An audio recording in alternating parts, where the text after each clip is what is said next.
Point 6, the heart then, so conclusion now, then the heart is related to thinking and perception, not emotion, okay? There is a conscious function of emotions inside of a soul. The body obviously has a lot to do with the emotions, and you feel it inside of your soul. You are conscious about them. But the heart does not have anything to do with the emotions, except the fact that you're conscious about them. It depends also. If you are allow the emotions to control you, then your heart is fully subordinated to the emotions, and your heart's not doing much thinking at all. It's going by instinct. It's going by animal function. Well, let's continue. Point 6. Then the heart is related to thinking and perception. The heart is related to function of gap. Deuteronomy 29:4. The thinking of the reversionist is related to the heart. Psalm 10:6, verse 11, verse 13. The atheist also uses his heart for thinking.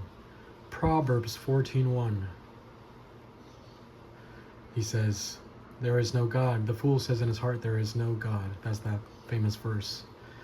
The heart is related to the rationalizing of education.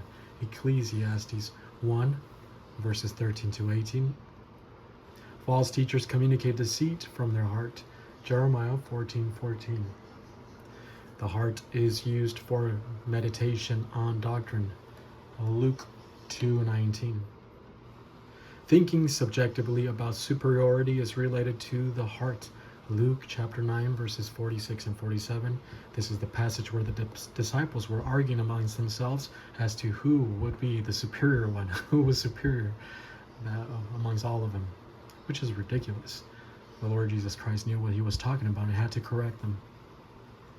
If you're thinking about superiority, if you still feel inferior, you still might have a full load of arrogance, and you still need to advance in the plan of God. Because once you reach spiritual self-esteem, a lot of the stupid, petty arrogances, basic arrogances that the normal people in the cosmic system suffer from, you should not be suffering from those. And so that's the reason why there needs to be rehabilitation all the way to having a personal sense of destiny on your way to Gate 5 of the Divine Power Sphere. Once you reach Gate 5 of the Divine Power Sphere, you're ready for providential preventative suffering. And that one is meant to squeeze out all that arrogance. It hurts. It hurts, but you're ready for it. You're ready for anything else. Thinking subjectively about superiority is related to the heart. Luke chapter 9, verses 46 to 47. Point 7. The heart is used as an analogy for right man and right woman. The man is the heart, while the woman is the emotion. Psalm 26:2, Jeremiah 11:20, Jeremiah 17:10, Jeremiah 20:12. So the man is the one, the initiator. The woman is the responder. And just as the heart is the initiator with the thoughts, the intellect, and the emotions respond, so this becomes a wonderful analogy to the right man and the right woman. Point 8. The heart is related to capacity for life. There is no capacity for life in emotion, but rather in the heart. And if you are emotional and you depend on getting emotional kicks, and if something is not right or you don't feel happy because you have not gotten your emotional fix, then there's something wrong with you and you have no capacity for life. Emotions have no thought, have no content. They're neurotransmitters, they're affects, they're impulses, and they have nothing to do with thought. It's hard sometimes to dissect them, to decipher them, but again, if you depend on emotion for your life, for your motivation, then you have no capacity. We all, in a sense, depend on emotion. I sometimes depend on getting pumped up sometimes before I go to work. Not so much anymore, but before that I used to have to listen to a beat or two, or something that can stimulate me so as to become motivated, and that's not very thinking wise. You need to become motivated on your thought, the doctrinal thought inside of your heart. There are positive capacities for life. Deuteronomy 6:5, this is talking about occupation with Christ. Deuteronomy 11:13, Joshua 22:5. There's capacity for happiness, Psalm 19:8, Psalm 28:7. Mental dynamics, Job 9:4. There are also negative capacities, such as sorrow, Leviticus 26:16, pressure, Psalm 34:18, cowardice, Joshua 14:8, 1 Samuel 17:32, discouragement, Numbers 32:7, Numbers 32:9. So cowardice, remember, is the inability to think under pressure. There's always going to be all sorts of different types of pressures, and you must be able to learn how to think and apply Bible doctrine under pressure. So these are the negative capacities, and emotionalism is not it. It does not add anything to your thinking skills, to your mental dynamics, to your capacity for life, capacity for happiness. Even sex requires intense concentration. Can you believe that? Yes, it should be easy to believe if you understand that your whole spiritual life requires thinking. Even sex requires concentration, to be thinking on your woman. If you're emotional and you're expecting just to get a fix, you are starting wrong.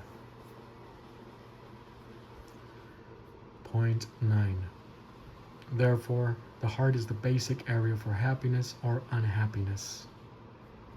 The emotion is merely a reflection on what your heart communicates. And you might say at this moment, what do you mean the emotion is merely a reflection on what your heart communicates? Sometimes the emotions are controlling me. Yes, and there are many times when your body's not on point. That day, those weird days where your body's just not responding and is doing its own thing, the emotions are rampant to this. You must still learn to apply Bible doctrine and control the body. It is part of your spiritual life. It's one of those days. Consider it as a test of yours. Point 10. The heart is an area for cursing in the soul. It's an area for cursing in the soul. Reversionism in the heart results in national disasters. Now this has to do with collective reversionism.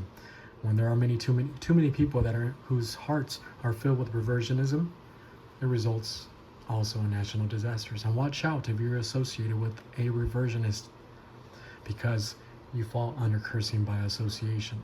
The Bible tells us to alienate ourselves, separate ourselves from certain types of believers, specifically emotional types. And if he's a reversionist, you bet he's an emotional type. So you must separate yourself from that person. Deuteronomy 28, verses 47 to 48. Revenge is a malfunction of the heart. Proverbs 24, verses 1 to 2. Ezekiel 25, verses 15 to 17. The heart is related to psychosis. Isaiah 13, verses 7 to 8. And right now at this moment, we're seeing more than ever a bunch of Christian psychos. It is very, very easy.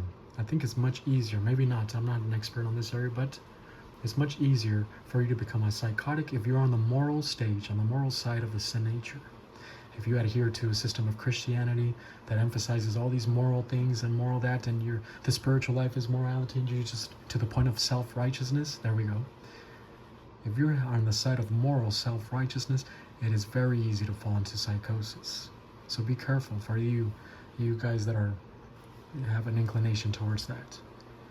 In no way am I advocating for you to incline to the other side of the sin nature and give into lasciviousness and antinomianism, licentiousness. Not at all. There is psychosis in that area as well as many other punishments. So nope, in no way am I advocating for that. All I'm simply saying is that self-righteous morality can, with much more ease, lead a lot of these believers, these Christians, into Christian psychosis. Emotionalism as well. All the Pentecostal movement, the Four Squares, the Assemblies of God. All these guys that lift up their hands and they bop you on the head and they say, call and put your hand on the screen and just pray and ask God and all these things. And I received a vision yesterday from God. Acabo de recibir una palabra de Dios del Espíritu Santo, déjate la comunico. And all this type of BS. You are subordinating yourself to the emotions. And once your emotions have gone rampant, Not only are you on your way to psychosis, but you subordinate yourself. You just render or surrender to demon activities. When the emotions are out of control, you have just given complete control to the demons. Ladies, watch out. Not everything that you see is Christian. Not everything that you're out there you see, I saw this and I saw that. Just you have to learn to apply Bible doctrine to all these things. And for you men who have given yourself into drugs as well, you have a whole lot of discipline to be able to acquire. You need a whole lot of concentration. You need to think in terms of doctrine. And that's going to take time, but you're in the right place. Mental sins relate to the sin nature and the heart. Psalm 66:18, Psalm 101:5, Proverbs 6:18, Matthew 12:35, Matthew 15 verses 18 to 19. So these are mental attitude sins. And the sin nature connects to the heart. The heart says yes to the temptation. And the mental attitude sins occurs in the heart.